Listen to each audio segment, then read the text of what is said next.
Welcome to Max Foundation 10th Max Importance Chapter 7 Example 7.1. A cylindrical drum has a height of 20 cm and base radius of 14 cm.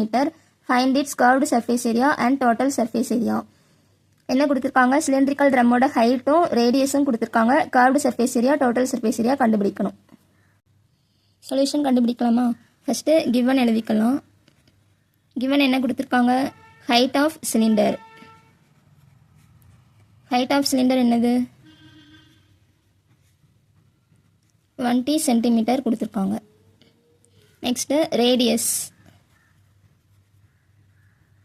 Radius என்ன கொடுத்திருக்காங்க? 14 centimetre கொடுத்துருக்காங்க. ஹைட்டை ஹைட்ஸ்ன்னு சொல்லுவோம், ரேடியஸை ஆர்ன்னு சொல்லுவோம். Curved surface area of cylinder formula என்னது? 2πRH. 2πRH square units. இப்போ நம்ம இதெல்லாம் அப்ளை பண்ணலாமா? டைரெக்டாக அப்ளை பண்ணிடலாம். ஈக்குவல் டு 2 இன்ட்டு பையோட வேல்யூ 22/7 ஆல்ரெடி தெரியும். ஆர் வந்து 14 கொடுத்துருக்காங்க, ஹைச் வந்து 20 கொடுத்துருக்காங்க. ஸோ இது ரெண்டையும் கட் பண்ணலாமா? 1 7 is 7, 2 7s are 14. இப்போ இதெல்லாம் மல்டிப்ளை பண்ண போகிறோம். 2 × 22 44. 44 இன்ட்டு 2 என்ன வரும்? 88. 88 அகெயின் 2வால் மல்டிப்ளை பண்ணலாமா? 2வால் மல்டிப்ளை பண்ணோம் அப்படின்னா 8 2s are 16, ரிமைனிங் 1, 16 + 1 7. இங்கே 0 இருக்குது, 0 சேர்த்துக்கலாம். 1760 சென்டிமீட்டர் ஸ்கொயர். இதான் ஆன்சர். சிஎஸ்சியோட ஆன்சர் வந்து 1760 centimetre square.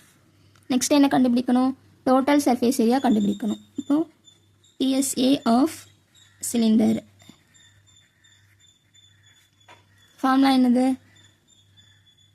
2πRH + R square units.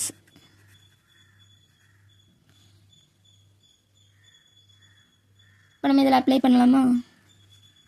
2 × 22/7 into R வந்து 14 ஆல்ரெடி தெரியும். ஹைச் வந்து 20 + 14. இப்போ இந்த ரெண்டையும் கட் பண்ணலாம். இது மூணையும் மல்டிப்ளை பண்ணால் என்ன வரும்? 44 × 2 88.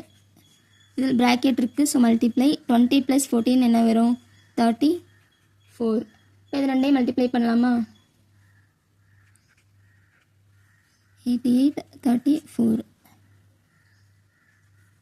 ரிமைனிங் 3 இருக்கும், 35 வரும். 24 3 8s are 24, remaining 2, 3 8s are 24 + 2 26 வரும். So 2 5 + 4 9, 6 + 3 9, 2 299 centimetre square. ஸோ இதான் டோட்டல் சர்ஃபேஸ் ஏரியா. ஆன்சர் வந்துடுச்சு.